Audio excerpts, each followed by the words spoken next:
Kaleshwaram commission లో భాగంగా ఈరోజు మమ్మల్ని పిలవడం జరిగింది. కమిషన్ అడిగిన అన్ని కమిషన్ అడిగినటువంటి అన్ని ప్రశ్నలకు కూడా సమాధానాలు చెప్పడం జరిగింది. వారికి సమాధానాలు నోటి మాటగా చెప్పడమే కాదు, అన్ని రకాల ఎవిడెన్స్లు కూడా పూర్తి స్థాయిలో అందించడం జరిగింది. నేను మీడియాతో కూడా ఒకటే కోరుతా ఉన్నా, ఎందుకంటే మేము కమిషన్ ముందు హాజరై వచ్చి ఇక్కడ నేను రాజకీయాలు మాట్లాడడమో ఇతర అంశాల జోలికి వెళ్లను. రాజకీయాలుంటే రేపు మాట్లాడుకుందాం, క్వశ్చన్ అండ్ ఆన్సర్స్ రేపు అడగండి, అన్నిటికీ ఆన్సర్ ఇస్తా. బట్ ఈరోజు ఎందుకంటే కమిషన్ ముందు ఏం జరిగిందో మీకు కావాలి, ఎందుకంటే ఐ కెనాట్ మిస్గైడ్. లోపల ఒకటి చెప్పి బయట ఒకటి చెప్పడం అనేది తప్పవుతుంది. లోపల ఏం జరిగింది, కమిషన్ కు నేను ఏం చెప్పాననేటువంటి అంశాలు మాత్రమే మీ ముందుంచుతాను. మీకు మిగతా ఎన్ని క్వశ్చన్స్ ఉన్నా, ఎన్ని పొలిటికల్ గా కావాలన్నా రేపు మాట్లాడుకుందాం. Today I will not speak any politics. ముఖ్యంగా మొట్టమొదలు తమ్మిడిహట్టి నుంచి మేడిగడ్డకు ఎందుకు మార్చారు అనే దాని మీద చాలాసేపు డిస్కషన్ జరిగింది. దానికి నేను సవివరంగా సమాధానం చెప్పడం జరిగింది. ముఖ్యంగా కొత్తగా ఏర్పడ్డ తెలంగాణ ప్రభుత్వం తమ్మిడిహట్టి దగ్గరే దాన్ని కట్టడానికి అన్ని రకాల ప్రయత్నం చేశాము. నేను ఇరిగేషన్ మంత్రి అయినప్పుడు రివ్యూ చేసుకుంటే ప్రాణహిత చేవెళ్ల ప్రాజెక్టును 7 భాగాలు 28 ప్యాకేజీలుగా నిర్ణయించి టెండర్లు పిలిచి పనులు ప్రారంభించారు. హెడ్ దగ్గర పని స్టార్ట్ చేయకుండా తోకల దగ్గర పని స్టార్ట్ చేసిండ్రు.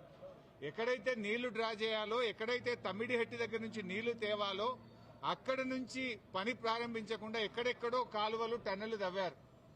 సో నేను ఇరిగేషన్ మంత్రి అయిన తర్వాత రివ్యూ చేసి, మరి ఈ ప్రాజెక్టులో ఆల్రెడీ ఖర్చు జరిగింది కదా, దీన్ని కొనసాగించాలని అప్పటి మహారాష్ట్ర కాంగ్రెస్ ప్రభుత్వానికి మేము కన్సల్ట్ చేశాం. హసన్ మిష్రిఫ్ గారు కర్ణాటక ఇరిగేషన్ మినిస్టర్ గా ఉంటే ఆయన దగ్గరికి ప్రభుత్వం ఏర్పడ్డ నెల రోజులకే వెళ్లి, మీరు దయచేసి మాకు అనుమతి ఇవ్వండి, మేము ఇక్కడే మహారాష్ట్ర ప్రభుత్వానికి మేము కోరాం, దయచేసి మాకు అనుమతి ఇవ్వండి, మేము మా వాళ్ళు మాకంటే ముందున్న ప్రభుత్వం మరి తమ్మిడిహట్టిని నిర్ణయించుకొని ఆల్రెడీ పనులు ప్రారంభించారు, 28 ప్యాకేజీలకు టెండర్లు పిలిచారు, మమ్మల్ని ఇక్కడ కట్టుకోవడానికి అనుమతి ఇవ్వండి అని అప్పటి మహారాష్ట్ర కాంగ్రెస్ మంత్రి, నీటిపారుదల శాఖ మంత్రి హసన్ మిష్రిఫ్ గారిని కోరాం. ఆ మినిట్స్ ఆఫ్ ద మీటింగ్ కూడా కమిషన్ కు అందించాను.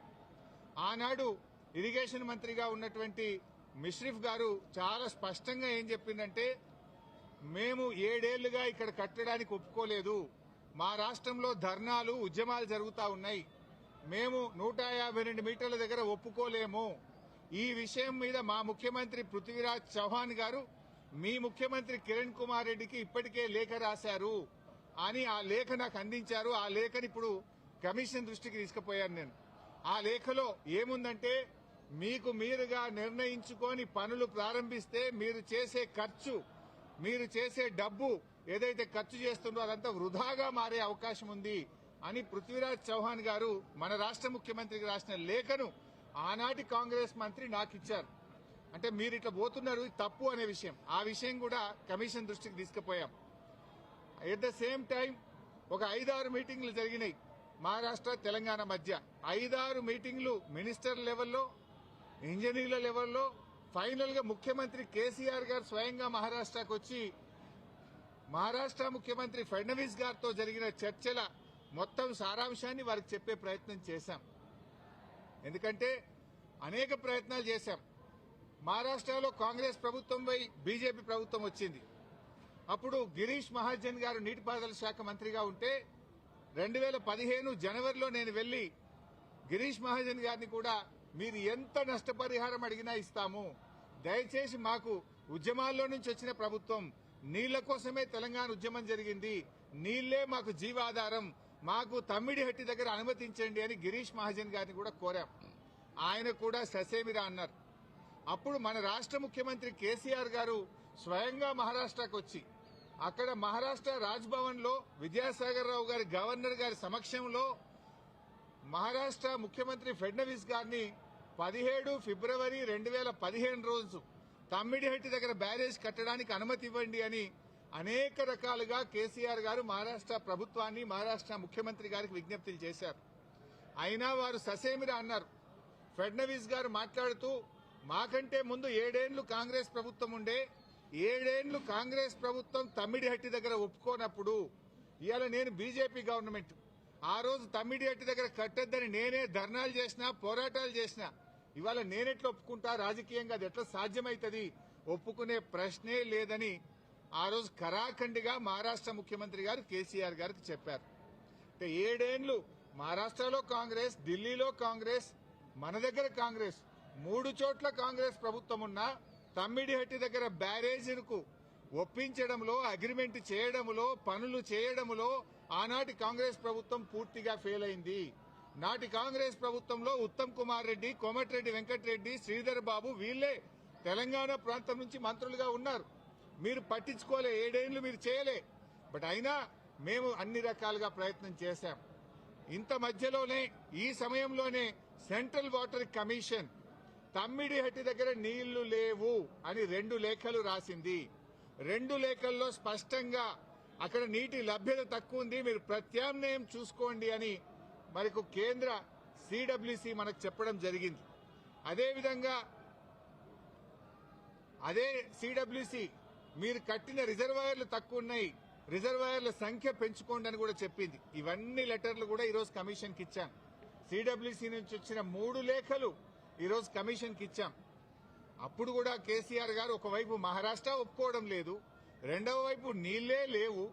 ఈ పరిస్థితుల్లో ఏం చేయాలని కేంద్ర ప్రభుత్వ సంస్థ వ్యాప్కోస్ కు కేసీఆర్ గారు మరి ఏం చేయాలో ప్రత్యామ్నాయం సూచించండి అని వ్యాప్కోస్ కు మేము ఇవ్వడం జరిగింది. వ్యాప్కోస్ ఎవరో అల్లాటప్ప సంస్థ కాదు, అది సిడబ్ల్యూసిలో అంతర్భాగము, కేంద్ర జలవనరుల శాఖలో అంతర్భాగము. ఆ వ్యాప్కోస్ కి ఇస్తే వ్యాప్కోస్ లైడార్ సర్వే చేసి డీటెయిల్డ్ గా ఎగ్జామిన్ చేసి మాకు మేడిగడ్డ దగ్గర నీటి లభ్యత ఉంటుంది, అక్కడ ప్రాజెక్టు కట్టుకోండి అని వ్యాప్కోస్ అనే సంస్థ చెప్పింది. ఆ వివరాలు కూడా కమిషన్ కి అందించాం. సో వ్యాప్కోస్ నివేదిక మేరకు, సెంట్రల్ వాటర్ కమిషన్ సూచనల మేరకు మహారాష్ట్ర ఒప్పుకోకపోవడం వల్ల మన ఇంజనీర్ల రికమెండేషన్ మేరకు ఆనాడు రాష్ట్ర ప్రభుత్వం నీళ్లు లేని చోట నుంచి నీళ్లున్న చోటకు మేడిగడ్డ ప్రాజెక్టుకు రూపకల్పన చేశాం. మీరు ఆనాడు నీళ్లు లేని చోట ప్రాజెక్టు ఇరికిచ్చే ప్రయత్నం చేసినారు. 7 ఏళ్లలో మహారాష్ట్రాన్ని ఒప్పించలేకపోయారు. అక్కడ వైల్డ్ లైఫ్ ప్రాజెక్టు కూడా ఉంది, చాప్రాల్ అనే వైల్డ్ లైఫ్ ప్రాజెక్టు కూడా తమ్మిడిహట్టి దగ్గర ఉంది. వైల్డ్ లైఫ్ ప్రాజెక్టుకి అనుమతి రావాలంటే 10 ఏళ్లు అవుతుంది. మరి పోరాటాల నుంచి నీళ్ల కోసం ఉద్యమించిన తెలంగాణ ప్రభుత్వం నీళ్ల కోసం మేము వ్యాప్కోస్ యొక్క ఆలోచన మేరకు, సూచనల మేరకు నీళ్లు లేని చోట మీరు ప్రాజెక్టు ప్రతిపాదిస్తే నీళ్లు ఉన్న చోటికి మార్చడం జరిగింది. ఎందుకు మార్చామనేది documents, evidences, meeting minutes, central water commission లెటర్లు, మహారాష్ట్ర ముఖ్యమంత్రి రాసిన లెటరు అన్నింటినీ కూడా కమిషన్ కు పూర్తి ఆధారాలతో సహా సమర్పించడం జరిగింది. ఎందుకు మార్చవలసి వచ్చిందో సవివరంగా చెప్పేటువంటి ప్రయత్నం మేము చేయడం జరిగింది. కాళేశ్వరం కార్పొరేషన్ కు కేబినెట్ అనుమతి ఉందా అని అడిగారు. కేబినెట్ అనుమతి ఉంది అని స్పష్టంగా వివరాలన్నీ కూడా అందించడం జరిగింది. అదేవిధంగా బ్యారేజీ లొకేషన్ మార్పుల గురించి కూడా అడిగారు. అన్నారం, సుందిళ్ల గురించి అది ప్యూర్లీ టెక్నికల్ డెసిషన్. ఇంజనీర్లు డీటెయిల్ సర్వే ఆధారంగా దేశంలో అనేక ప్రాజెక్టులకు కూడా ఈ రకంగా మారుతుంటాయి. మన నాగార్జున సాగర్ కూడా మారింది, ఎస్ఆర్ఎస్పీ ప్రాజెక్ట్ కూడా మారింది. సో అది ఏదన్నా డెసిషన్ బ్యారేజ్ కొంత ముందుకు వెనకకు జరిగేది అది ఇంజనీరింగ్ డిపార్ట్మెంట్ తీసుకోవాల్సినటువంటి నిర్ణయాలు అనేటువంటి విషయాన్ని కూడా కమిషన్ గారు అడిగినప్పుడు మేము చెప్పడం జరిగింది. మొత్తంగా ఎక్కడి నుంచి పోతాయి? మల్లన్న సాగర్ నుంచి పోతాయి. మల్లన్న సాగర్ ఎక్కడిది? కాళేశ్వరంలో అంతర్భాగం. ఇంకొక వైపు హైదరాబాద్ కు మూసీ సుందరీకరణకు నీళ్లు తెస్తా అంటున్నారు. ఎక్కడి నుంచి తెస్తా అంటున్నారు? మూసీకి హైదరాబాద్ కు 30 టీఎంసీల నీళ్లు తెస్తామంటున్నారు. మల్లన్న సాగర్ నుంచి తెస్తామంటున్నారు. మల్లన్న సాగర్ ఎక్కడిది? కాళేశ్వరంలో అంతర్భాగం. అంటే ఇంత స్పష్టంగా ఒకవైపు ప్రభుత్వమే కాళేశ్వరం మీద ఆధారపడి హైదరాబాద్ కు 30 టీఎంసీల నీళ్లు తేవడానికి టెండర్లు పిలుస్తుంది. ఇంకొక వైపు మల్లన్న సాగర్ మీద ఆధారపడ్డ గంధమల్లకు టెండర్లు పిలిచి ముఖ్యమంత్రి శంకుస్థాపన చేస్తారు. ఇంకొక వైపు కాళేశ్వరం కూలింది, కుప్పగూలింది, కాళేశ్వరం లేదు అంటారు. అంటే ఇవాళ ప్రభుత్వం డొల్లతనం పూర్తిగా బయటపడ్డది. ఎప్పటికైనా కాళేశ్వరమే తెలంగాణకు లైఫ్ లైన్, జీవధార అనేది ఇలా ప్రజలకు స్పష్టమైంది. కమిషన్ ముందు కూడా చాలా వివరంగా అన్ని కూడా మేము ఏది నోటి మాటగా చెప్పలే, విత్ డాక్యుమెంటరీ ఎవిడెన్స్, సాక్ష్యాధారాలతో సహా గత ప్రభుత్వంలో తీసుకున్న నిర్ణయాలు, సిడబ్ల్యూసి రిపోర్ట్లు, వ్యాప్కోస్ రిపోర్ట్లు, కేబినెట్ నిర్ణయాలు అన్ని కూడా ఆధారాలతో సహా కమిషన్ కోరిన విధంగా మేము సబ్మిట్ చేయడం జరిగింది. See, today no questions, all political questions I'll answer tomorrow.